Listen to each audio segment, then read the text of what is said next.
Nitetika asa institution démocratique intègre représentative et crédible dia milavika amina fanadiadiana izay namantarana fa voafetra ny fifampitokisana misy eo amin'ny vahoaka sy ny fanjakana ary lehibe ny antsana manasaraka azy ireo amin'ireo androm-panjakana eto Madagasikara. Any amin'ny birao moa zany dia izay ahitana kolokolo betsaka.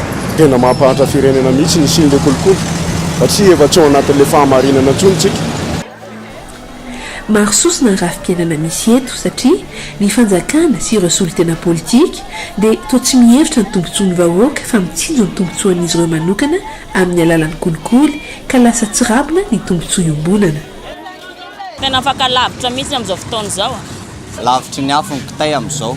Tsisy hafanana firy andeha amin'ny vahoaka fa ohatra ny tokony hanantona amin'ny vahoaka mihitsy ny olom-boafidy. Tsy matotry. Hoe manao propaganda izy dia amin'izay izy vao manamboatra ny zavazavatra tokony amboariny ety ivelany. Ny vahoaka zany zao dia tsy dia matoky fitondrana satria rehefa tonga eo amin'ny fitondrana ny olom-boafidy zany dia tsy mahatsiaro an'ilay vahoaka. Maro ny zavatra tokony ho fantatra ny vahoaka. Ohatra fotsiny zao resantsika ilay hoe vokatra eo amin'ny ministera tsirairay.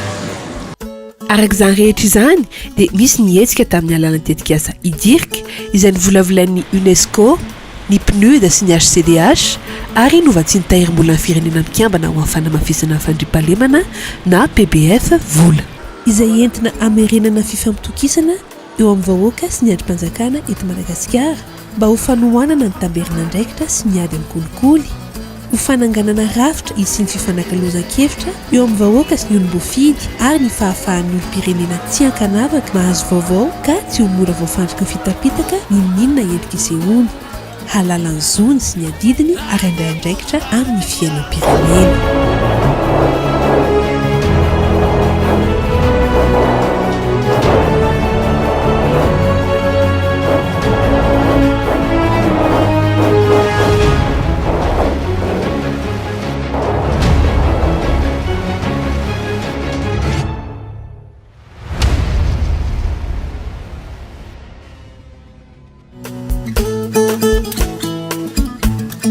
Anisan'ny tanjona sy ampisin'ity tetikasa ity ny famoronana rafitra fifanankalozan-kevitra eo amin'ny olom-pirenena sy olom-boafidy. Ny UNESCO dia mitana anjara toerana lehibe eo amin'ny fanatontosana hetsika mba ahafahan'ny vahoaka malagasy mandray anjara matotra sy feno eo amin'ny fiainana ara-politika ny firenena. Miombana amin'ny fanamafisana ny foibe ny torohay sy ny foibe fitondram-baovao eny anivon'ireo androm-panjakana misy eto Madagasikara. Fanamafisana sy fahaiza-manao n'ireo mpanao gazety amin'ny lafiny fikarohana ary fampitaovana ara-tserasera sy fanamafisam-pahaizana teny anivon'ny radio tany amin'ny faritra atsimo ny hetsika ny tontosain'ny UNESCO.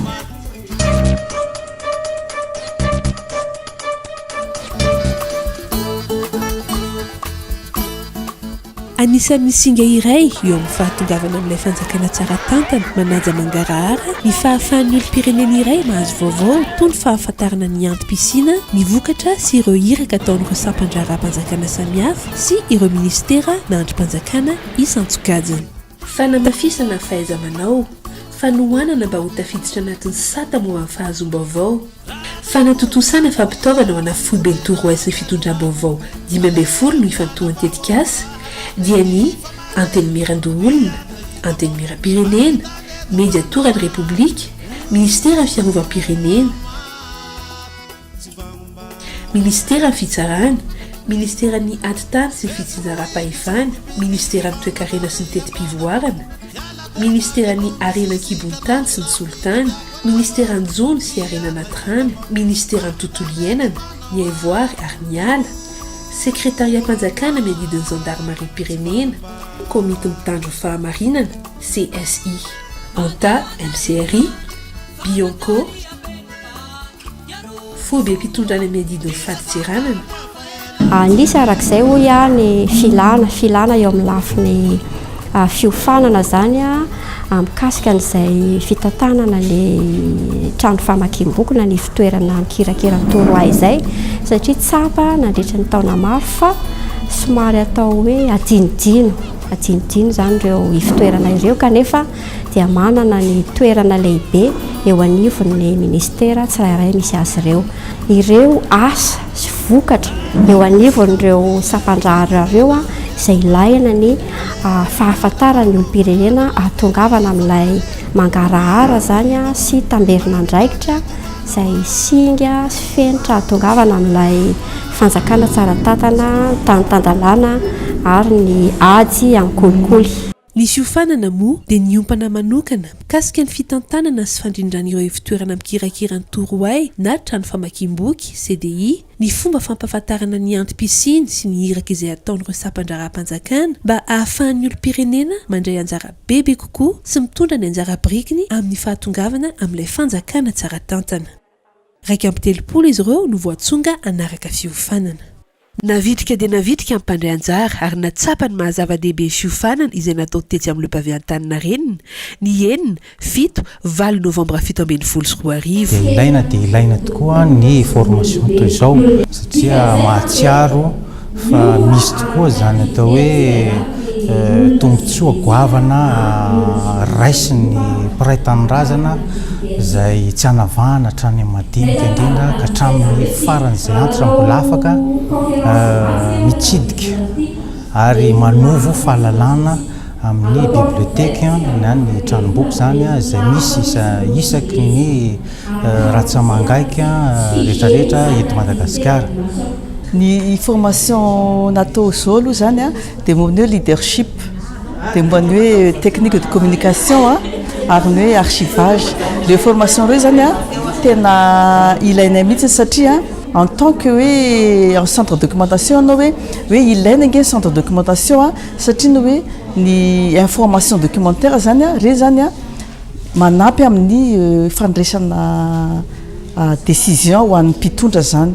Dia hitanao tsy eo zany hoe anisany hoe eo amin'ny hoe leadership zany a fantatrao zany hoe aiza ny toeranao inona ny zavatra tokony ataonao en tant que leadership ianao anatin'le centre de documentation technique de communication ahoana moa no azahoanao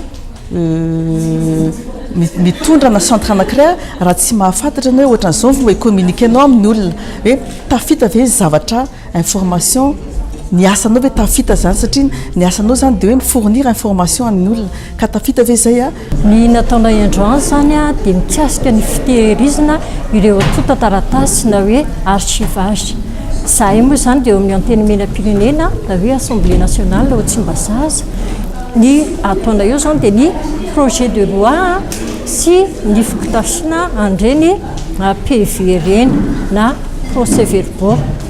Amin'ny mahasarobidy taratasy ireo dia maro ireo taratasy hatrany amin'ny taona maromaro teo aloha teo izay tsy tokony ho ariririna foana zany fa tsy mahatsy tehirizina.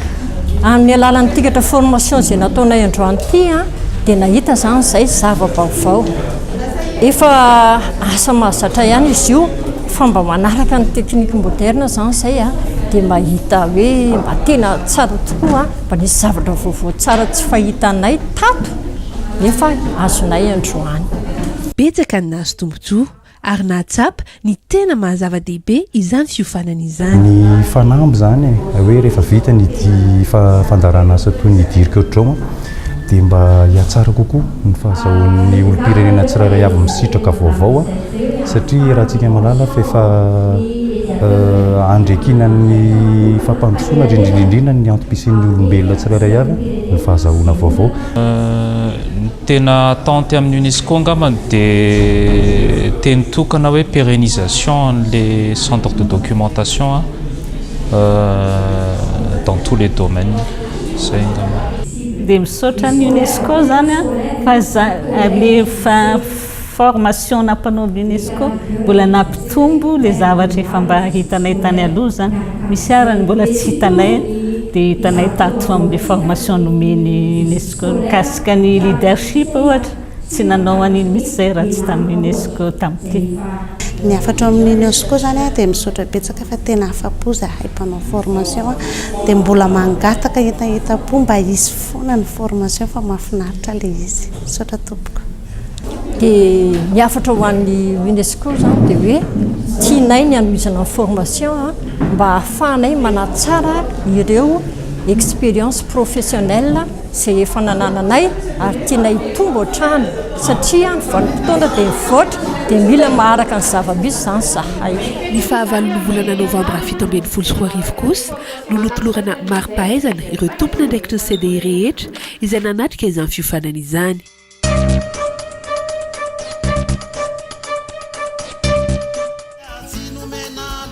miisa 440 ireo radio voatsonga tany Atsimandrefana, Androy ary Anosy satria ireo ny faritra hita fa marefo amin'ny resaka fandriampahalemana. Nahitana ny radio Kaleta ao amin'ny commune Andrenivohitra Amboasary Atsimo, ny radio Ravenara ao amin'ny commune Andrenivohitra Amboasary Atsimo, ny Feonandriry ao amin'ny commune Andrenivohitra Betroka, ny radio Josva ao amin'ny tanàna Fort Dauphin, ny radio nationale malagasy ao amin'ny commune Andrenivohitra Bekily, ny radio Le Buffet ao Sakara, ny radio Ranialay ao Sakara, ny radio Five avy ao Morombe, ny radio nationale ao Beza, ny radio universitaire ao Toliary, ny RNM Ambovombe ao amin'ny commune Ambovombe, ny radio Cactus, ny feony Manambovo RNM Tsiombe, ary ny RNM Belo ao amin'ny commune Belo. Kapiasa 430 avy any anivon'ireo radio ireo no nahazo fanamafisam-pahaizana mikasika fitantanana sy marketing, ny asa fanaovan-gazety, ny fandriampahalemana sy ny tamberinandraikitra ary mikasika ny ara-teknika sy ny fikojakojana fitaovana, ankoatra ny fampitaovana ara-tserasera. Ny tanjona moa dia mba ahafahan'ireo radio ireo manangana paikady amin'ny karana sy ampitana fandarana mikasika fandriampahalemana sy ny tamberinandraikitra ka hiverina indray ny fifampitokisana eo amin'ny vahoaka sy ny olom-boafidy.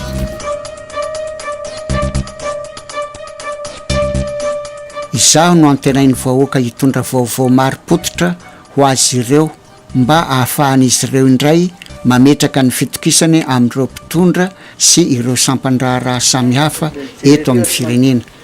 Tsy mora tokoa nefa izany fa mila fanohanana hatrany ity sehatra asa ity. Mpanao gazety aho.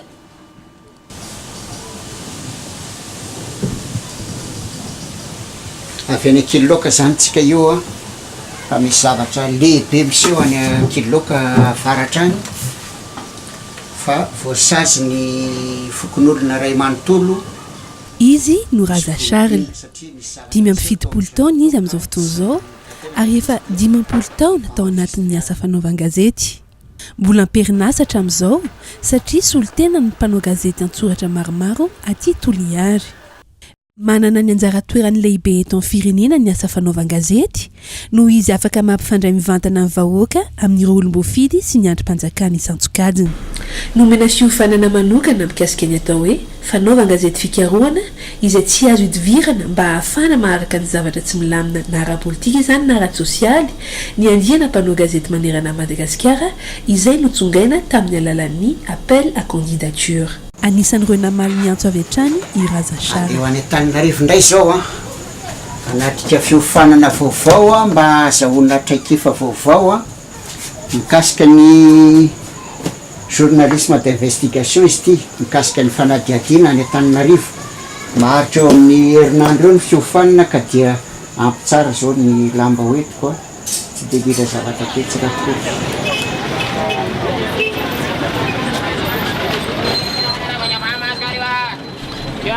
Inefatra miataona ny fiofanana mikasika ny fanaovan-gazety fikarohana arahina fanohanana nasionaly sy iraisam-pirenena izay miantefa any amin'ny fampikarana gazety boky mahalo-tena. Eo amin'ny 20 isaky ny fiofanana eo mpanao gazety mandray anjara mandritra ny 2 taona aharetany tetikasa. Miompana amin'ny aloha hevitra 7 izay hita fa manan-danja amin'ny ady amin'ny kolokolo ny fiofanana. Ny tanjony dia ny mba ahatrarana ireo vinany tetikasa ary mba ahatafa-joro tambazotra mpanao gazety manana fahaiza-manao amin'ny resaka fikarohana sy fanoratana lahatsoratra mahakasika izany eto Madagasikara. Ny fiofanana andiany voalohany dia mikasika ny fanaovan-gazety ho amin'ny fandriampahalemana sy fitondran-tena ao anatin'ny asa fanaovan-gazety. Ny faharoa dia mikasika ny fiadiana amin'ny kolikoly. Ny fahatelo dia mikasika ny tamberinandraikitry ny parlementaire sy ny ministera an-teti-bola ary ny fahaefatra dia mikasika ny fitsarana sy ny zon'olombelona. Raha ny zava-misy eto amintsika ny asa fanaovan-gazety miankina amin'ilay organe de presse. Dia io organe de presse io nefa mametra an'ilay mpanao gazety tsy afaka andeha hiditra lalina eo amin'ny asa taona na eo amin'ny fitrandrana taona. Ka ny magazinina trandraka na ny gazety boky-trandraka dia sehatra anankiray ny volavolain'ny UNESCO naraka amin'ny OGM sy ireo mpiara-monina nantoka hafa ahafahan'ny mpanao gazety malalaka kokoa mamoaka n'izay voka-pikarohana sy fitrandrana-taony mahakasika na vaovao manaraka aloha hevitra samihafa ary miovaova araka ny fifandrana. Rehefa vita ny fiofanana dia nivoaka tamin'ny fomba ofisialy ary notolorana mari-pahaizana avokoa ireo mpanao gazety nanaraka izany fiofanana izany. Andriamatoa Andry Arsan, mpanao gazetiny Cool TV no nahazo voalohany tamin'ity andiany voalohany ity. Ny iradiako zany eo amin'ny hoe fiarah-miasa izay efa nataony UNESCO amin'ny fitadiavana n'ilay accord de collaboration eo amin'ny mpitandron'ny filaminana sy ny mpanao gazety eo am-panatanterahana ny asany engany ka hitoy maharitra izay fiarah-miasa amin'ny mpanao gazety sy ny UNESCO zay.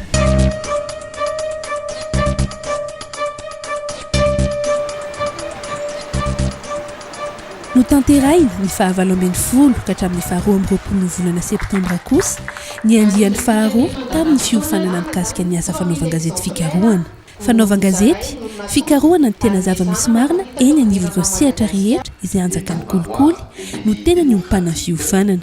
Niara-nombonantoka sy nandray anjara feno ny teo anivon'ny Bianco. Fantatsika tsara fa ny kolikoly dia isan'ny antony anankiray izay misakana zany fampandrosom-pirenena zany dia izay indrindra zany no isan'ny hoe nahasarika anay iray nombonantoka tamin'ny lafitry ny mpanao gazety mba ahafahana manana n'ireny mpanao gazety matianina amin'ny fanaovana fambotom-pitorana mikasika izay mety hotrangana kolikoly na izay zavatra mety manotohana ny fampandrosom-pirenena zany eto amin'ny firenentsika. Efa miezaka izay zany ny ifandray tamin'ny mpanao gazety ary dia nanome fahaiza-manao andro mpanao gazety ireo amin'izay fomba tokony atao mba ahafahana mahita vokatra tsara. Tahaka ny mpiofana andiany voalohany dia malalaka ny fisafidianana ny lohahevitra ho tantaraina ary samy manana ny fomba fanatanterahany azy ny mpifaninana mba ahazona ny larana voalohany amin'ilay fifaninanana. Teto niditra an-tsehatra ny ekipa ny Raza Charles sy Retana. Eny amin'ny ady amin'ny kolikoly hatramin'izao ary masika amin'ny resaka sokatra izany. Le problème amin'izany misy ny intervention olona ohatra ny eritreretin'ilay mpanao politika fa ohatra be izy ny zahay zany. Nisafidy zahay le resaka trafic na tortue satria ny tenako mahafaly mahatsapa hoe misy olana zany amin'ny faritsy iavianay ao zany indrindra io resaky trafic na tortue dia nisafidy amin'izay zahay zany zaho sy Raza satria nandresy fandresen-datsy ny asa agnatina groupe ndao hanao le tortue satria io ny anisan'ny sujet hoe tena mila interpellation ary mila dénoncena zany satria maro miendrika kolikoly agnatiny ao na agnatin'le transport zay na agnatin'le famoahan'le enta iboaka ny Madagasikara dia misy trangana kolikoly maro agnatiny ao. Ny article faharoa dia mikasika ny alarovana ao Lakato commune izy io ao amin'ny district Moramanga. Atao le izy tafavoaka le izy any amin'ny faritra rovana tsy tokony misy fitrandrana kanefa voatrandraka le ala dia tafavoaka ihany koa nefa le hazo ao dia any taratra amin'ilay resaka kolikoly. Satria miala amin'ilay mahazatra ilay mitatitra vaovao fosiny sy zava-misy fosiny fa ity miroso kokoa amina fanadihadiana tsy hoe anenjehana olona manokana na anendrika enjehana olona fa fanadihadiana anehoana ny zava-misy ahafahana misoroka sy manaitra indrindra amin'izay hoe ady amin'ny kolikoly zany voahevitra tamin'ny tendany torotia izay tsisy dia tsy mpiresaka an'io kanefa tsisy manana poloko hoe nahita mivantana misy kolikoly. Satria arakaraka izay vokatra ao zany azon'ireo mpanao gazety mpanao famotoran'ireo ireo zany rehefa azonay dia ireo indray zany no hoentinay manamafy na manampy ny famotorana izay efa nataonay makasika n'le raha voalazy teny ary raha toa ka mbola tsy nanokatra famotorana moa zay dia ireny indray zany no mety hiainganay amin'ny fanokafana famotorana ary dia mety ho avadikay ho taratasy fanaovana famotorana ireny na hoe procès verbal d'enquête mba ahafahana mandray mitondra azy ireny eny amin'ny fitsarana ka mba hisy tohina reny fandikan-dalàna izay hitan'ireny mpanao gazety mpanao famotorana ireny. Mahatsapa ny mahazava-dehibe ity fiofanana ity no nanatrika ny fiofanana teto ary samy nanana ny fomba fahitany azy. Betsaka ny journalisme nataoko fa niavaka tokoa tamin'iny satria efa miditra mipitsopitsony amin'ny fanaraha-maso ny zavatra miafina, zavatra tsy hita, nefa misy le zavatra be da be ny olona mahafantatra hoe misy le kolikoly fa tsy samy teny na mody sargegy moa ny fiteninay any Atsimoany. Tsara zany le formation satria zany miezaka mivelona manakaiky ny olo-pirenena rehetra zany ny journaliste sy ny mpitondra eto Madagasikara zany, fa indrindra zany hoe ny fifampitokisana amin'ny olo-pirenena sy ny mpitondra sy ny journaliste zany no tena hita tao anatiny zany. Za efa 7 taona nanao asa fanaova-gazety voasangana tamin'ny tiny nahazo an'izay fiofanana izay dia nanampy ana be dia be amin'ny fomba famoahana ny karazana hoe vaovao tena marina le fitrandrahana anazy any amin'ny tompona andraikitra tsirairay zany hoe misy zavatra trandrahana hoe raha ity no mivoaka dia tsy monsieur contenté amin'iny fa mitrandraka lalindalina kokoa hatrany zany ahafahana manome izy ho fototra ny olona zay amin'ny fahalana vaovao. Lasa maro zany ny raha hitanay sy trapanay agnatiny ao satria eo na le fagnajan'le déontologie, eo na le fagnajan'le information satria saripady ny information mety hagnova zavatra ny information ka laha diso ny information omenay mpanao gazety dia mety ho diso koa zany ny fanapahan-kevitsy raisy eo zany. Teo am-pamaranana dia nisy ny fanolorana certificat ny fahadimy-folo ny volana desambra 7-24. Ny ekipan'ny Raza Charles no nahazo ny laharana faharoa tamin'ity andiana-piovana ity. Ilay fiofanana anao mena mpanao gazety dia tena ilaina tokoa satria manampy azy miasa ao anatin'ny tena fomba matianina kokoa hatrany. Averiko matetika hoe miasa fanaovana gazety tsy afaka miambo mahay ny tanteraka fa fianarana isanandro ary tomboloan'ny ndraiky mpanao gazety na ny andiany voalohany tamin'ny trandraka voalohany trandraka laharana voalohany na ny trandraka laharana faharoa ity manatombolo manokana foana mpanao gazety satria miala amin'le mahazatra le mitatitra vaovao fosiny sy zava-misy fosiny. Raha tsy ahivina ny trandraka moa dia biby tia karokaroka ny tena fantarana azy ka izay indrindra no nanomezana ity gazety io anarana io satria vokatry ny fikarohana sy fitsirihana lalina nataon'ireo mpanao gazety nanaraka fiofanana avokoa ireo no ahevitra hita ao.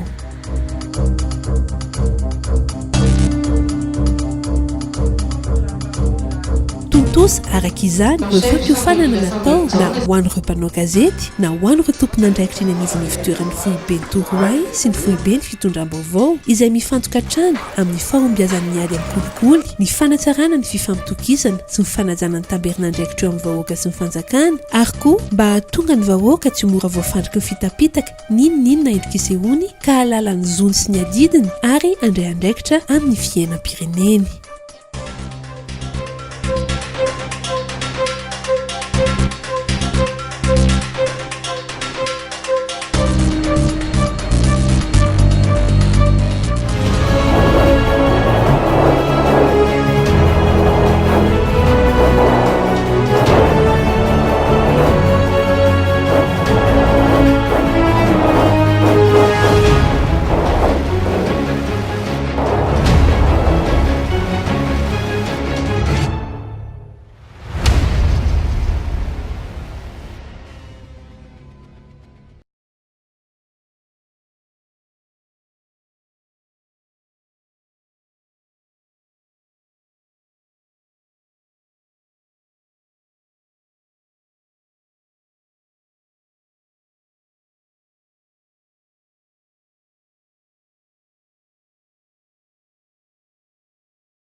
ary fampitaovana aratsirasira tany amin'ny faritra atsimo nietsika ny totosan'ny UNESCO.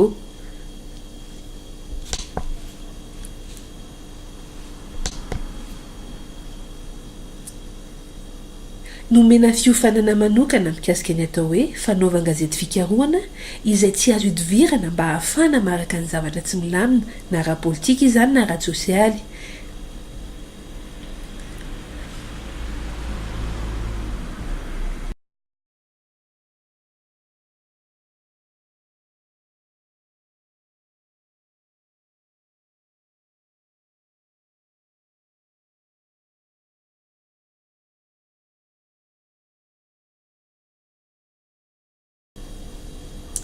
Inni efatra miantaona ny fiofanana mikasika ny fanaovan-gazety fikarohina.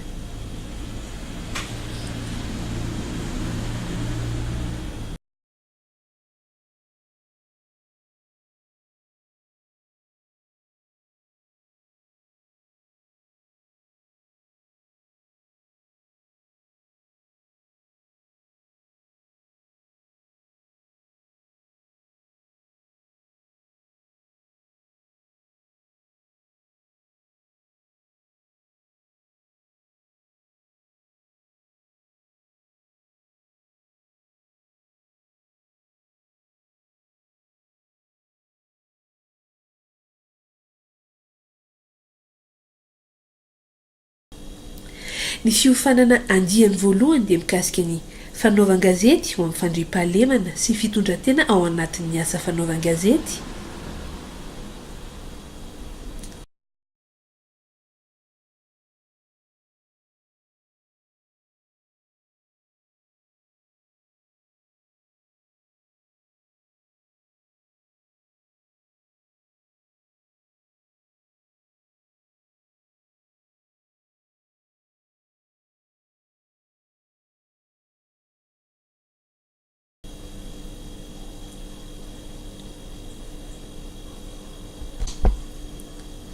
Ary ny fahaefatra dia mikasika ny fahamarinana sy ny zon'olombelona.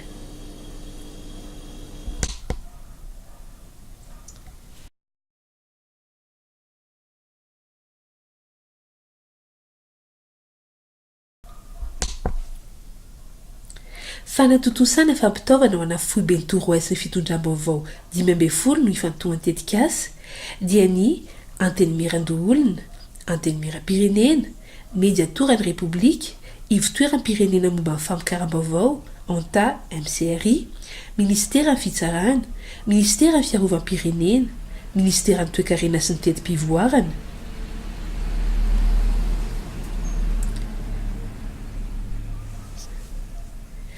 ministera ny toe-karena sy ny tetim-pivoarana, ministera ny tontolo iainana, ny aivoary ary ny ala, ministera ny adi-tany sy ny fitsinjaram-pahefana, ministera ny arenan-kibon-tany sy ny solitany, ministera ny zony sy arena anaty rano, sekretaria-panjakana miadidiny gendarmerie-pirenena, fohy be mpitondrana miadidiny fadi-tsiranana, Bianco,